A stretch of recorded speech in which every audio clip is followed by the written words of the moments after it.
భారతీయ పురాణాల నిగూఢ లోకంలోకి స్వాగతంకాల గమనంలో మరుగున పడిన అద్భుతమైన రహస్యాలు మీకోసం. నారదుడు తన వీణపై 7 స్వరాలను వాయించేటప్పుడు ఆ దివ్య స్వరాల నుండే దేవలోకంలోని సప్తర్షులు జన్మించారని కొన్ని ప్రాంతీయ పురాణాలు చెబుతాయి.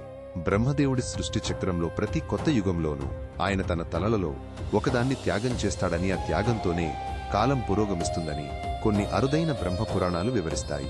వామన పురాణం ప్రకారం బలి చక్రవర్తి తన పాతాళ లోకంలో అంతఃపుర సరస్సు అనే ఒక దివ్యమైన సరస్సును సృష్టించాడని, దానిలోని నీరు కోరికలను తీరుస్తుందని చెబుతారు. శ్రీరాముడి కోదండ ధనుస్సు కేవలం ఒక ఆయుధం కాదని, అది విశ్వంలోని సప్త ప్రాణశక్తులను తనలో నిక్షిప్తం చేసుకుని ప్రతి బాణానికి ఆ శక్తులను ప్రసాదిస్తుందని కొన్ని దక్షిణ భారతీయ కథలు చెబుతాయి. శివుడి త్రిశూలం కేవలం విధ్వంసానికి ప్రతీక కాదని, అది భూమి ఆకాశం పాతాళం అనే 3 లోకాలకు, సత్వరజోతమో అనే 3 గుణాలకు సమతుల్యతను సూచిస్తుందని కొన్ని ఆగమ శాస్త్రాలు వివరిస్తాయి. మహాభారతంలో ద్రోణాచార్యుడికి అతని తల్లి గురుదక్షిణగా ఒక వరాన్నిచ్చింది. అదేంటంటే, అతను యుద్ధంలో ఓడిపోయినా అతని జ్ఞానాస్త్రాలు ఎప్పటికీ అతని శిష్యులను రక్షిస్తాయని. కేరళలోని స్థానిక కథల ప్రకారం శబరిమల అయ్యప్ప స్వామి తన బాల్యంలో పూతంకుంజలు అనే అడవి జంతువులతో స్నేహం చేసి వాటికి అద్భుతమైన వైద్య గుణాలను నేర్పాడని చెబుతారు.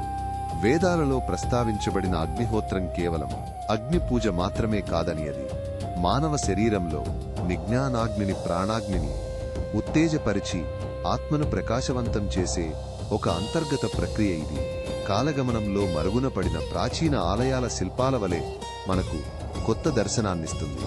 బ్రహ్మాండ పురాణం ప్రకారం సృష్టికి ముందు విశ్వంలోని సకల బీజాలు కాల శూన్యమనే ఒక అదృశ్యమైన గుహలో నిక్షిప్తమై ఉండేవని బ్రహ్మదేవుడు అక్కడి నుండే సృష్టిని ప్రారంభించాడని చెబుతుంది.